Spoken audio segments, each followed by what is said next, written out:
Hey guys, Multiclass Gamer here, and welcome back to more Let's Play SpongeBob SquarePants Battle for Bikini Bottom. In case you're wondering why I'm at the main menu, or starting this episode at the main menu more like, it is because the moment that we start, go to our file, we're gonna talk to someone and then get a golden spatula. Like so. SpongeBob, I'm impressed. How did you fight? Well, there were these robots. I met Sandy, and the lighthouse was... Okay. Sorry I asked.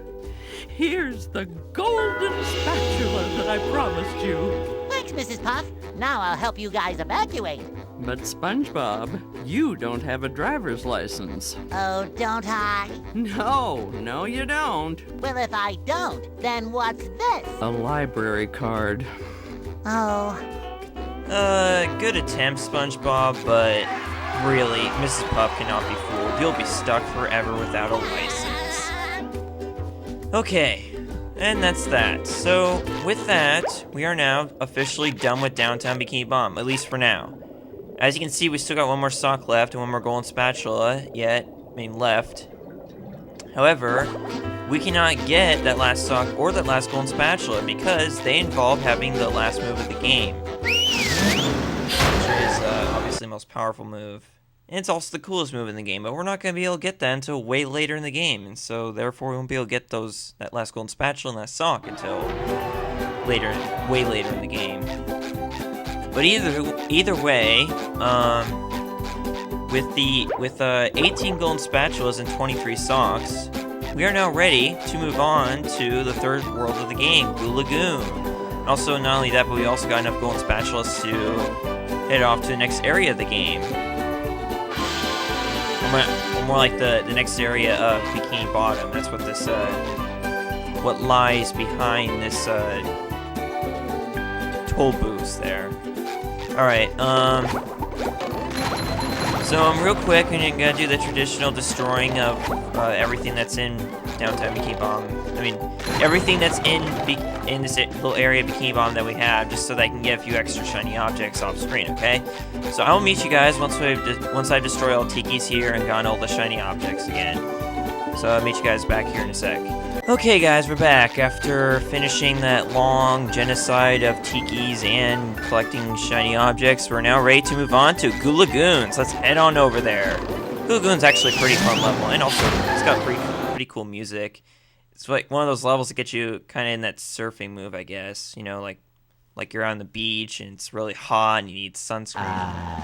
Goo Lagoon, a sun-drenched beach of sludge at the bottom of the sea. But all is not well here on Paradise.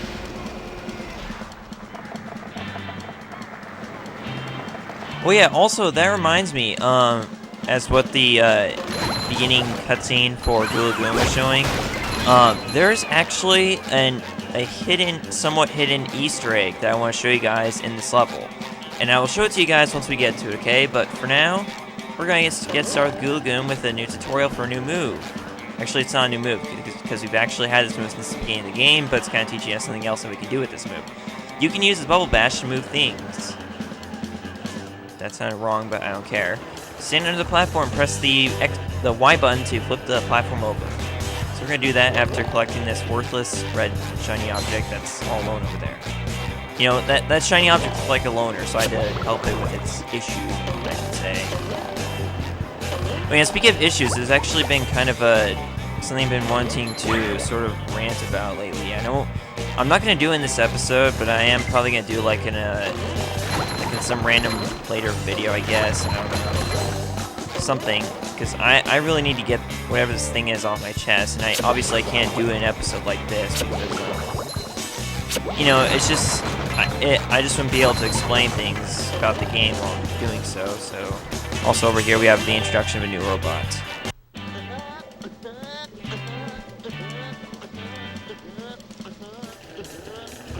That dude's rocking out like a boss.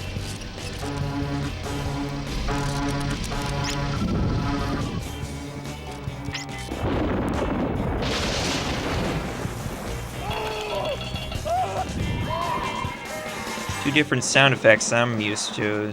If you were listening carefully there. This robot is called Monsoon. Watch out for his lightning attack.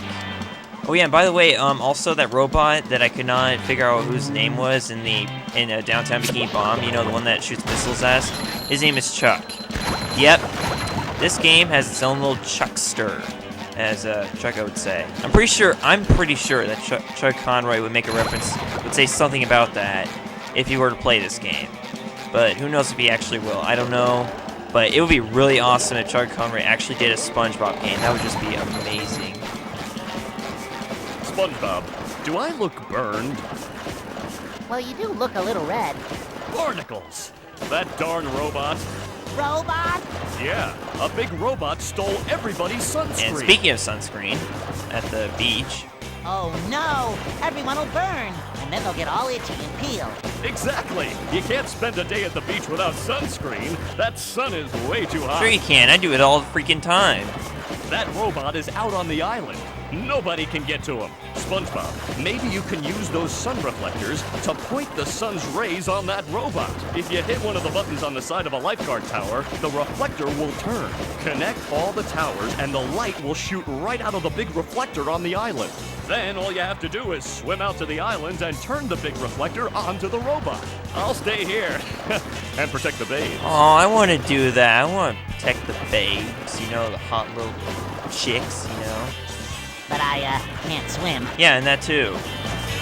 And actually, that's one thing me and SpongeBob have in common. I also cannot swim. You know, I'm not even gonna lie to you guys. I don't care if you call me afraid of water, but learning how to swim is just something that I never wanted to do. It's just not worth it. All right. So yeah, this is basically the main part of Goo Lagoon. There's actually officially there's like 3 different areas of Goo Lagoon that we'll be exploring. This is the first one. This is where, you know, that's where almost everybody is. Nice. And so yeah, let's go out here and get this green shiny object. There's actually gonna be a couple of these things where you go where you use tikis as a platform just to get to shiny objects, which doesn't sound like it's worth it, but it is in my opinion. It's every shiny object in my opinion. Also, as you can see, we got a bus stop here, and it's on a freaking cliff. Somehow I don't think. How do you get a bus onto a cliff? Oh my god. Seriously. Oh, this game's long, I swear. Okay, so in this level, we get to switch between SpongeBob and Patrick, you know, because just as I said before, it varies between level, whether you play as either SpongeBob and Patrick or SpongeBob and Sandy, sorry. But yeah, it's going to be Patrick who is going to be in this level. And, also, whenever you see a guy like this who's floating out on a raft, a really fat guy, well, here's the logic of a SpongeBob game. Fat guys are bouncy. Yep. And does a great job. Okay.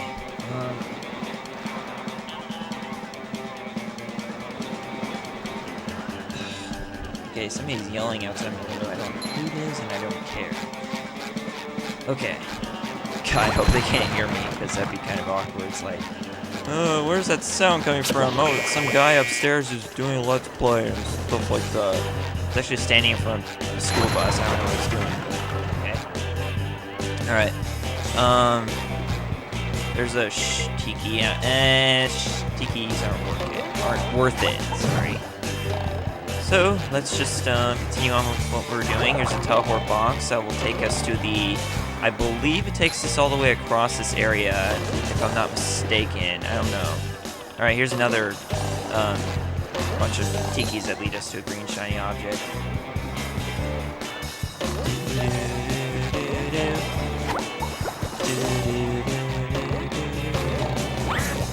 Music here is so cool. Just got a checkpoint there. Ignore those clams that whenever you walk around them, they'll fly away. They won't bother you. They're just there for security. Okay, I'm gonna tell you guys something. Lately, I've actually been thinking about bringing back Metroid Prime. Don't get too excited, but I've actually been thinking about doing that. You can get to the island from the pier on the other side of the sea caves. Yeah, so you have to, basically, simply put, you have to explore all of Goo Lagoon just to get to that one area over there to complete the job. So I think we should get started with turning the lifeguard tower. Turning the reflectors on the lifeguard towers because I think there's actually 2 ways you can do this, but actually I don't remember exactly how I do it. But ideally, the first button you're supposed to hit is this one behind Larry. So let's get this one. Yeah, and if you hit this button right here, that will reflect the light on over to that lifeguard tower over there. So next thing you gotta do is head over to that lifeguard tower and reflect it to another lifeguard tower, and so on, until you get to the point where you can reflect it over to that lifeguard tower way over there, and then it's from that lifeguard tower that you'll be able to reflect down to that robot. That's how it goes. I know it sounds very complicated, but trust me, in the end it won't be. Let's try this button first and see what it is. Sometimes pushing a simple button is the most satisfying. Push, push, push, push. Okay, at least that lifeguard tower over there. As you can see, there's a sock up there on top of that lifeguard tower. Don't worry, we'll be getting that real soon. You can actually get it as Patrick, but it's kinda like one of those. It's one of those socks that you have to make a bit more effort to get to, if you know what I mean. Those of you who played this game before know exactly what I'm talking about, because it just requires a bit of tricky platforming to get to it. That's how it is. Okay, wow, I don't even know what to say today. I seriously don't. Besides the fact that I don't know why, for some reason, over this weekend, I was actually thinking about recording Metroid Prime, and I don't know, yeah, it was mainly like Saturday night that I was planning to record it. But then I started talking to someone, so then I got distracted, and next thing you knew, it was too late for me to record it because everyone else in the house is asleep, and I cannot record Let's Plays when other people in the house are asleep. Okay. You know what the heck? Let's get this sock as Patrick right now, and then we'll probably end off the episode there, I think. I mean, I probably shouldn't make the episode too long today because, you know, I've gone a few days without uploading, so I probably should, you know, just make sure that nothing will prevent me from uploading this episode today. So first of all, let's change to Patrick. And that's just, I'm never gonna get over that. Seriously, a bus stop on top of a cliff. Oh my god, the logic of video games never ceases to freak me out. Alright, here we go. So here's what you do. Take a watermelon, hit that button right there, and it'll make a set of platforms appear in the form of towels. Floating towels. And you use them to platform over to another lifeguard tower. And so you see where I'm going with this? This is exactly what you're going to be doing just to get to that sock. It's just platforming between lifeguard towers using floating towels. Oh, man. There's just a never-ending supply of video game logic in this game. There seriously is. You want to be careful this time because these towels are spinning around, so you just need to be careful when you jump. But other than that, this sock is actually not that difficult. But there will be socks like this in the future, later on in the game, that'll be a bit more difficult. So keep that in mind, and other than that, they're mostly pretty easy to get. Alright, here we go. Very last towel, and there we go.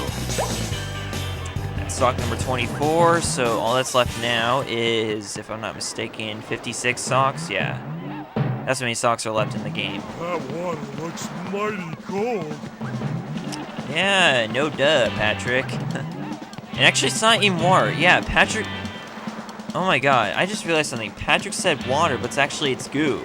So what Patrick said was actually wrong for once. In this game, that is. Wouldn't be surprising if he said something like that in the show, but in the game, it's kind of different, because he's actually supposed to be a bit smarter than he is in the show, normally in the video games. Okay, so as promised, I'm going to end the episode off here, because we're at 15.5 minutes now, even though I know there's going to be cutting, but yeah, right now I'm up to 15.5 minutes total recording. So we're going to end things off here, okay? So next time on SpongeBob SquarePants Battle for Bikini Bottom, we will finish off reflecting these lifeguard towers, and then we will continue on through Goo Lagoon, okay? So I'll see you guys then. Multiclass Gamer signing out. Again, I'm really looking forward to this level because, mainly because of the music, that is. And also because that really awesome Easter egg I'm probably going to get to show in either next episode or the episode after that, okay? So see you guys then. Multiclass Gamer signing out. Thanks for watching episode 10. Goodbye.